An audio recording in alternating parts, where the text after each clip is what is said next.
toi et ton équipe, vous nous avez présenté les nouvelles expositions qui sont à l'affiche pour le printemps 2012, en fait, jusqu'en juin. C'est assez intéressant là, parce que même si c'est trois expositions de styles complètement différents, elles sont engagées socialement, les trois.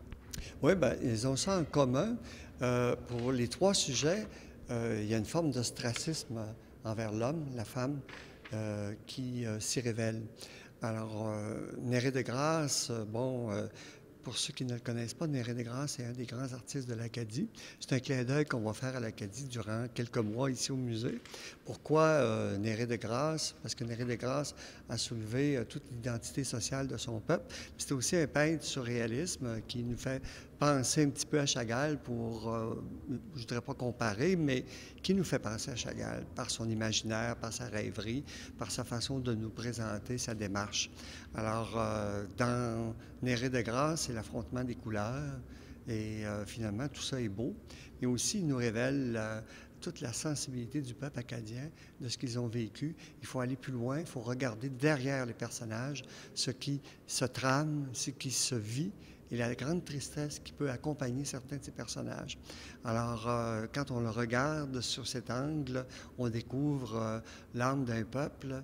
Et j'ai dit à Edith Butler, qui possède cette collection, vous avez une grande responsabilité. Vous avez en vous, vous possédez une partie de l'âme de votre peuple. Elle était très, très touchée par ça. Et c'est ce qui fait qu'on a décidé de présenter cette exposition. Il y a Annick Dessert sur la mezzanine qu'on présente. Bien, là, c'est toute la mode. Vous savez, ce que ça soulève, dans le fond, c'est est-ce que c'est les vêtements qui portent la personne ou la personne qui porte le vêtement? Et c'est ça que ça soulève. Est-ce qu'on disparaît derrière un vêtement de marque connue ou le vêtement est là pour se mettre en valeur soi-même? Pour représenter notre personnalité, c'est un peu ça. On s'habille souvent comme on est. Ça donne une idée aux gens de... Mais c'est pas toujours comme ça parce qu'il y a des gens qui suivent la mode et qui sont victimes de la mode et qui disparaissent derrière cette mode-là et qui deviennent complètement inhibillés. Alors, c'est ça qu'on voulait soulever, c'est qu'il faut ne pas disparaître derrière du matériel. Rester soi-même. Et enfin, il y a l'exposition de Cummins. Mais ça, c'est un engagement social important.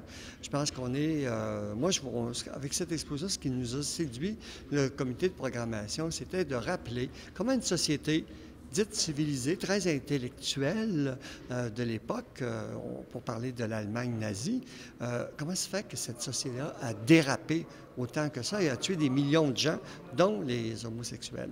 Et ce qu'on voulait soulever par là, c'est que comment on peut être méchant rapidement, nous-mêmes, parce que lorsqu'une gang de gars jase ensemble ou des filles ensemble, des fois, on peut caricaturer rapidement des gens.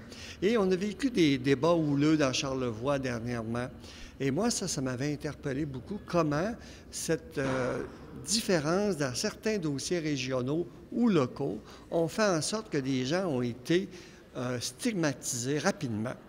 Et est-ce que, comme société civilisée et démocratique, nous ne sommes pas capables de se parler tout en se respectant? Et c'est ça qu'on a voulu soulever par cette exposition, le droit à la différence dans nos propos, le droit à la différence dans nos orientations personnelles, le droit à la différence dans notre façon d'être à tous les jours, dans notre quotidien, tout en étant capable de se respecter mutuellement.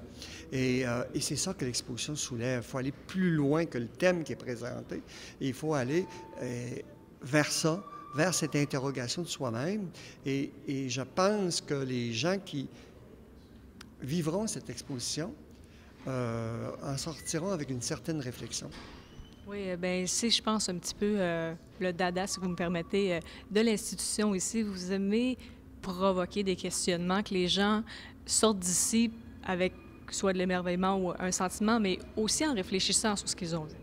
Bien, c'est un peu ça, l'art contemporain. C'est un peu ça, le rôle de l'art. Hein? Les artistes, ce sont les gens qui, dans la vie, nous font réfléchir. On ne présente pas une œuvre pour présenter une œuvre. l'ai tellement dit souvent. Une œuvre d'un artiste, c'est un regard sur soi, sur d'autres, sur une collectivité, sur une société. Souvent, l'art dérange, et parce que l'artiste, c'est un témoin de notre époque. La culture, c'est le reflet d'une société. Il ne faut jamais oublier cela. On ne présente pas des expos pour des expos. On présente des expos pour soulever des interrogations, pour se questionner comme société. Et le musée, moi, en tout cas, depuis les dernières années, on a toujours voulu agir comme accompagnateur dans cette réflexion. Nous le faisons aussi au symposium. Il y a des gens qui se rendent au symposium et qui se disent, bien, mon Dieu, c'est pas de l'art. Mais l'art, c'est quoi finalement?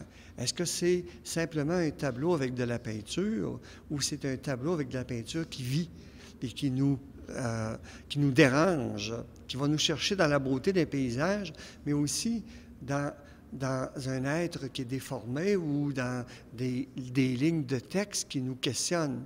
Alors, oui, il y a eu des installations au symposium qui ont dérangé et qui ont questionné, qui ont fait l'objet de lettres. Tant mieux, parce que c'est ça l'art. L'art, c'est fait pour déranger. On a parlé de l'Acadie tout à l'heure. On aura une belle chance de se familiariser beaucoup avec cette culture-là, avec deux grandes dames qui représentent, je pense, à merveille la culture acadienne. De la belle visite là, qui s'en vient au musée. Ah oui, c'est exceptionnel, ça. Alors, le 18 de mars, on a l'ouverture de l'exposition officielle avec Antonine Maillet, écrivain, et qui rencontrera les gens et qui va se prêter à répondre à leurs questions. Et le 22 avril, il y aura ce spectacle d'Edith Butler avec comme thème « Mon Acadie ». Alors, fort probablement que dans la grande salle ici du musée, les billets sont en vente à un prix très réduit, mais ça va être sûrement une soirée très, très, très touchante, très émouvante. J'invite les gens à se procurer les billets rapidement, puis ça va partir vite.